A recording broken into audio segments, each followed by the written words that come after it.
Hello, and welcome to Saturday Soundbites. I'm your host, Veronica Sofer.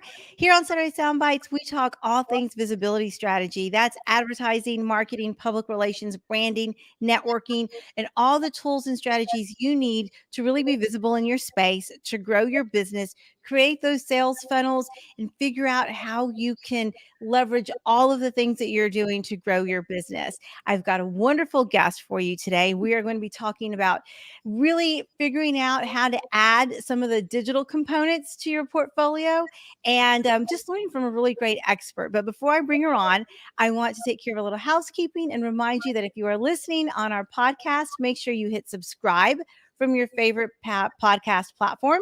If you are watching on Facebook or YouTube, make sure you drop some comments down because we want to be able to reconnect with you and really build some growing relationships and answer any questions you might have.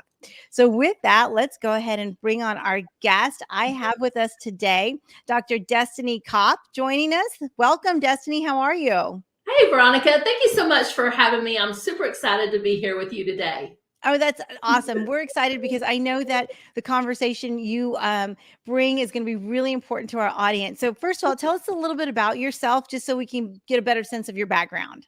So I won't take you back too far because I have been around a long time. So I've been in marketing for over 25 years.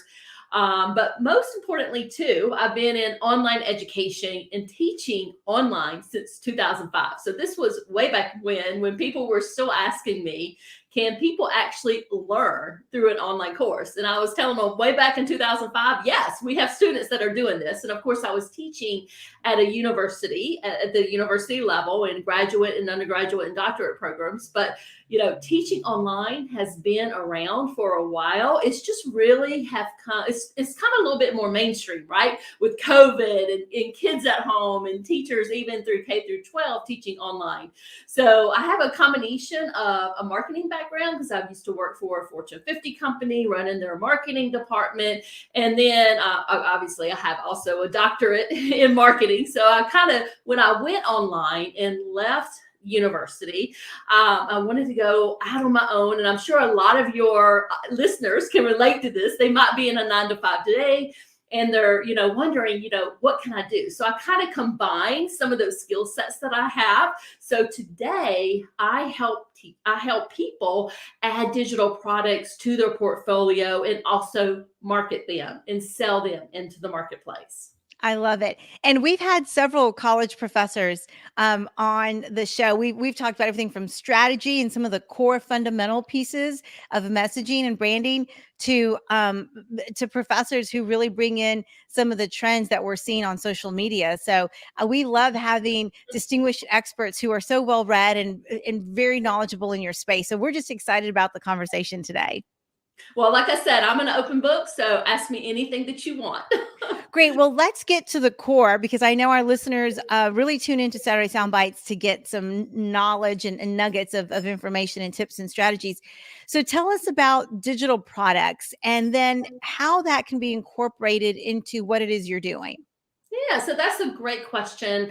And a lot of people are familiar with online courses just from, their kids or their kids going to school or what have you. But really, online courses are out there. Anybody, if you have something that you can teach somebody else, you can put that into a digital product. And there's other types of digital products, which we certainly can go into, but I'm going to use the online course as an example because it's the one that most people are familiar with. So I have people who are organizational experts. So they go into people's homes and they, help them organize. And I'm sure a lot of people can relate to that and say, oh, I'd love to have that. I'd love to have somebody come in my home and teach me. I'm one of them. I'm one of those people. Well, me too. And they have taken all of that knowledge and all the work that they have done over the years to help, people organize their home. And they have put that knowledge and have taught people in an online course. So what that does for their business is it really broadens their reach, right? Because somebody can purchase your online course that, they might live in Europe or in Australia or somewhere else or on the other side of the US. So you're not only helping the people close to you in your own little community that you used to serve, but you're broadening your reach, you're boosting your revenue, you're adding that digital product for somebody who wasn't able to hire you before, maybe because of geographical reasons. They can actually purchase that and still learn from you. I love it. I love it. And I know definitely with COVID, many of us were hungry to learn during our off time because we were in homes. So have you seen a surge of people entering into this space, and what does that look like? Well, for sure. I mean, this industry is growing, and I don't even have the numbers in front of me right now, but it's billions of dollars and expected to grow over the next few years.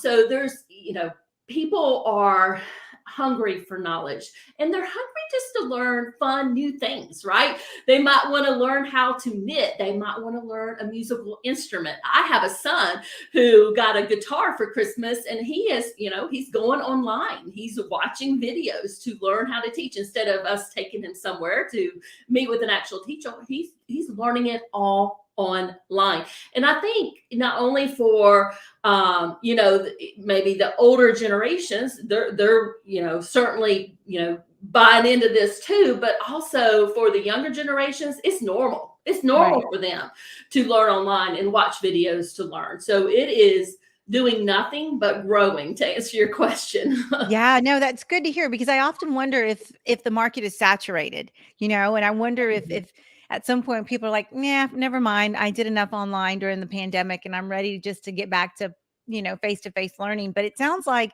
there's still a place for it. Absolutely. And the reality is you can go out and do market research. What I always tell people is go out and see what other people are teaching related to what you would like to do. And if you see other people teaching it, that means that there's a demand in the marketplace for that. So I always tell them to go out to an online course platform. One of the big ones out there is Udemy. Right? So when you go to Udemy, you can search for a particular topic. And if somebody's teaching something, related to what you want to learn about, that means that there's a demand in the marketplace for that. Oh, that's so fascinating. I'm glad you mentioned that. We'll definitely put that link in the show notes for our listeners. So Destiny, tell me a little bit about how you help someone identify what the right digital product is to put in their sales funnel or to put in their portfolio of services or products. Yeah, so that's a great question. And what I teach, and there's a lot of reasons why I teach people to go this route, I always teach them to start out with what I call a mini course. Now, a mini course is really just a bite-sized short course that somebody could put together to give their customers a quick win. And compared to what I would call kind of a signature type course where you're throwing, all of your knowledge in there. So take for instance, we were talking earlier about somebody who teaches people how to organize their home. That could be a huge course, right? You could go into how to organize a kitchen, and I've actually had clients to do that, and how to organize your kids' closet, how to organize a master bedroom closet, how to organize bathrooms. So you could put a lot of information in a course like that. But let's just say that is overwhelming, right? To Mhm. put together something like that, and it's just a lot of work. So what I always teach them is put together a short course. Maybe is how to organize a junk drawer in your house, right? I Right, have a ton right. of them, and that probably need to go in, and then need to go do some work with it. But just a short course to give them a quick win, to kind of dip your toes into online course creation, trying to figure out how to do it. And that is something that you can just start with. And we call them mini courses, and they Mhm. really are just like a mini course. And that's generally where I tell people to start, is think of something where people are getting stuck, or they might think, I don't know how to do this. Maybe you're teaching people how to knit.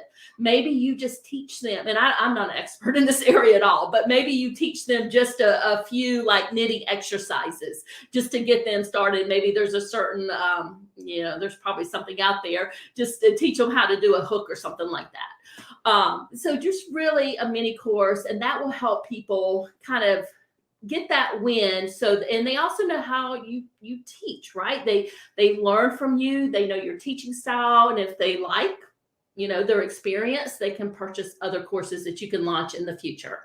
Mhm.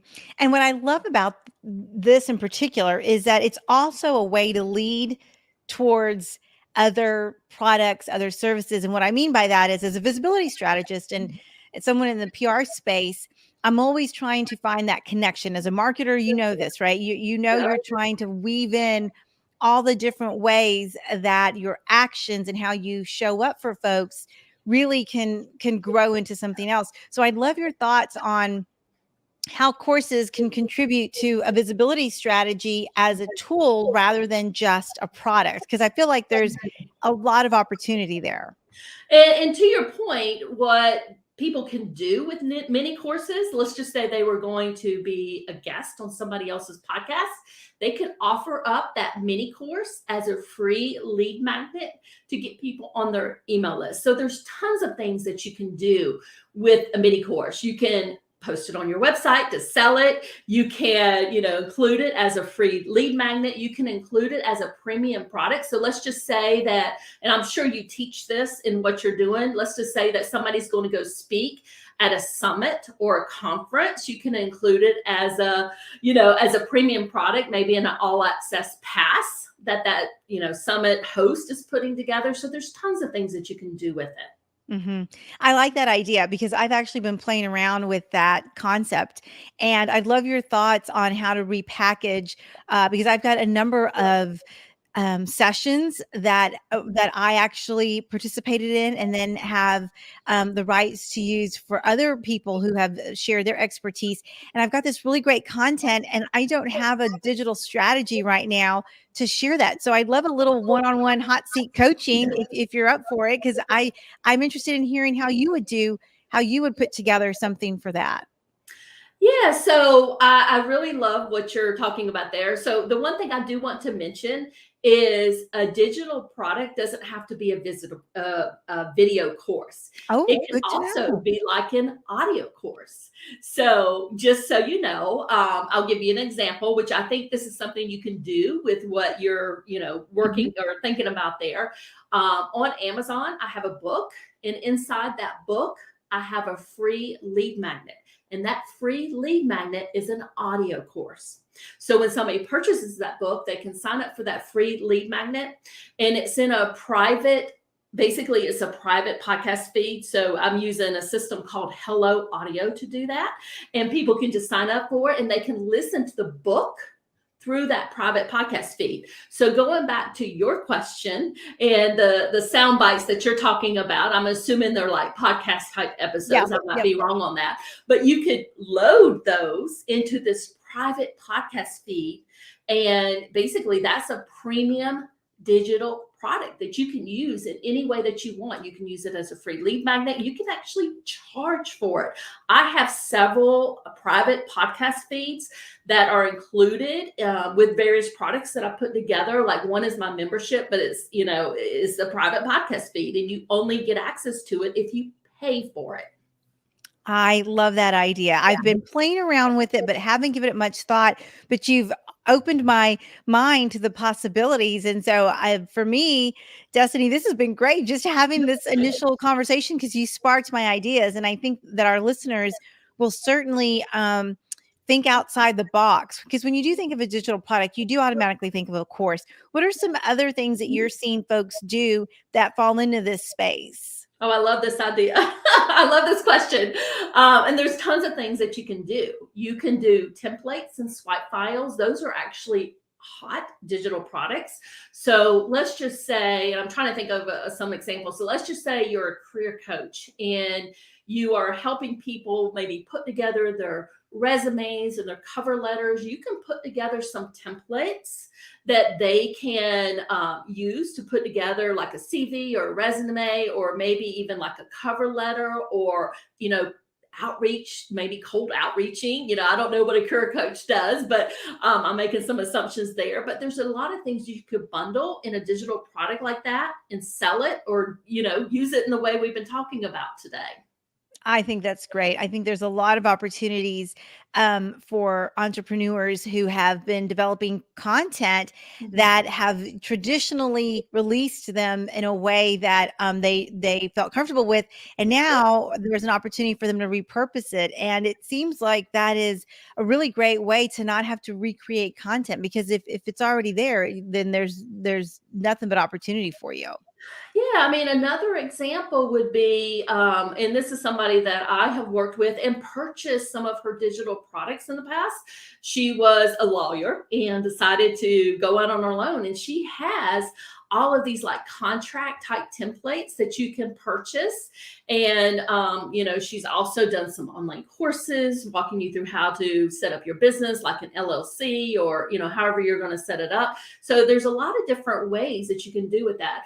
The other thing you can consider and think about is setting up a membership. Now, a membership is different from an online course because a membership is, it's basically a subscription. It's some monthly recurring revenue that you're getting into your business.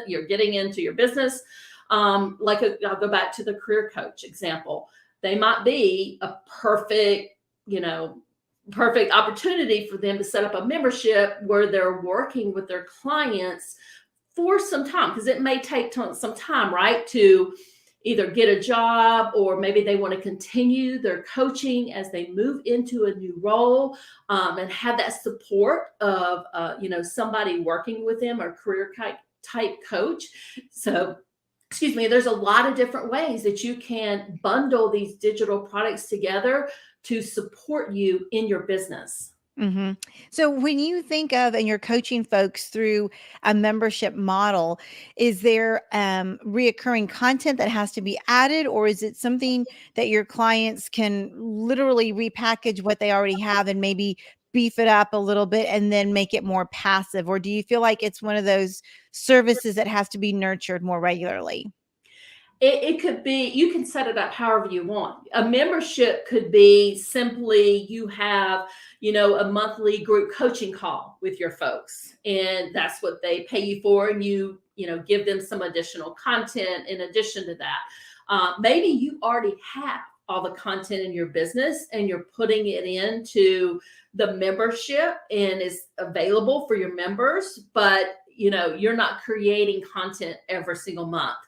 um, and they have the content, plus they might do like have a Facebook group or some type of Slack group associated with it. And maybe once a month they have a group coaching call with you. You really can package them any way that you want. You just want to make sure that you're meeting the needs of your students and your ideal customer in what you're offering them. Yeah, no, that makes sense. And being a professor, and having lived in the academic space before, I'm assuming you would want people to do a little bit of research ahead of time and do some analysis. How would you recommend your clients figure that part out? Because if I have an idea of who my ideal client is, and who my target audience is, I don't know that I know how they want to consume that information. So for me, that would be a wondering that I would have going into the conversation. I always recommend that you talk to your ideal customers, that you survey them, that you do that market research. It could be as simple as sending out an email to your list and having them fill out a survey. Or it could be maybe you want to get on the phone and talk to some of them. I've done both. Recently, this past year, when I was setting up a new membership, I did a survey. I think I had like 150 people answer the survey. And then I got on the phone with about 20 of them and Mhm. did a little bit more kind of deeper research with that. I don't recommend just throwing a product out there and hoping that it sticks, because that'll be a lot of work for nothing if it doesn't kind of come to fruition. Mhm.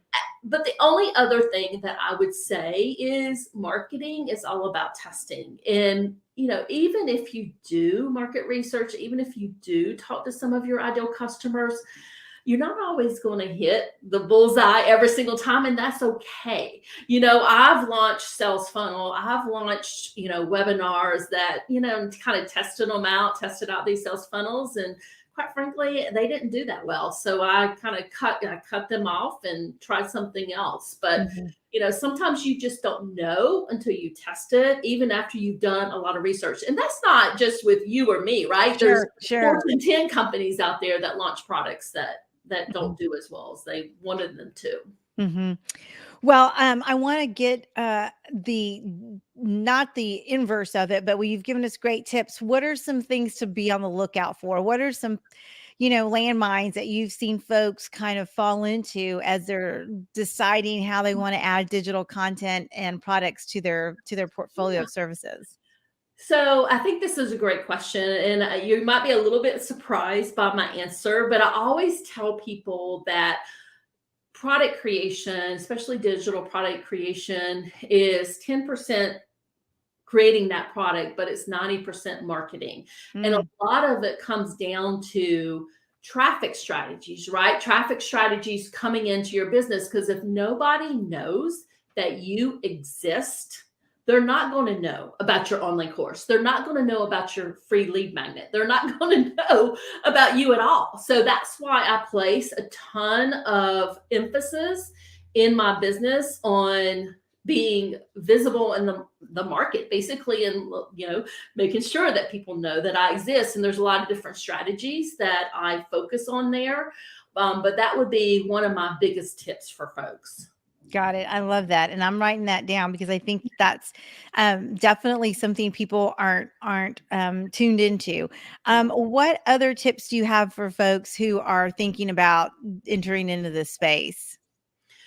I would say do it sooner than later. Dip your toes into it, start testing it out, create that small digital product, even as maybe it's just a template or a swipe file to start with. Yeah. Dip your toes in it, test it, start to sell it, because selling digital products is different than selling your services. Selling Oh, your okay. services is, you a lot of times you can do that on referrals, right? Once you have happy customers, they'll tell other people. It's easier, in my opinion. I've been both a Facebook ad consultant, and now I strictly focus on digital products and affiliate type income. But it was easier for me and a lot of people that I talk to sell services. Selling digital products is a little bit more difficult, right? It takes a little bit more marketing skill. So I would encourage you to kind of dip your toes into it, create that little, that very small digital product, whether it's a mini course, whether it's templates or swipe files or something like that. And, test it out with your audience, get feedback from them. What else may they ask for? And your audience will guide you and let you know what you need to do next. Yeah, no, that's great, great advice. So, Destiny, how can people work with you? Because I know as listeners are tuning in and they're taking notes, the next question automatically is, well, how do I work with her? Because this may be a little overwhelming for me. Other people are Yeah. probably like, yes, I'm on board. I'm going to go research and do what you said. But if you're in the first boat, how do they connect? Yeah, so I would say if you're a podcast listener, which a lot of you may be, definitely check out our podcast, which is the Course Creators MBA podcast. We do a ton of tips related to creating digital products and also selling them. And of course, you can reach me on my website, which is destinicopp.com. And we have a ton of free resources, no matter what stage of your business that you're in, whether you're just first creating your digital products or dipping your toes in it, or if you've been around for a while and you really want to kind of beef up your evergreen sales funnels. I love it. It's great content. I will definitely be checking it out. I love your podcast. And I love all the tips and strategies that you offer because I think it plays really well into your visibility strategy and Yes. all those components that can just lead to the next conversation. And that's exactly what we're trying to do is we're trying to connect with our ideal client and get them the resources they need so that they feel like they've got some value. Thank you so much, Veronica. All right, you guys connect. I'm going to leave her website up for those of you listening. It's DISTINICOPP.com. It will be in the show notes. I want you to connect with Destini. She's got some phenomenal resources for you. If digital products are what you're looking to move into, then you don't want to miss her podcast and you want to see all the resources that she has available on her website. So I'm going to wrap up this episode of Saturday Soundbites. I look forward to connecting and talking about all the things that will grow your business, including advertising, marketing, public relations, branding, and networking. You can always connect with me on my website at veronicavsofer.com. And with that, I will wrap up this episode by sending you lots of positive energy and light.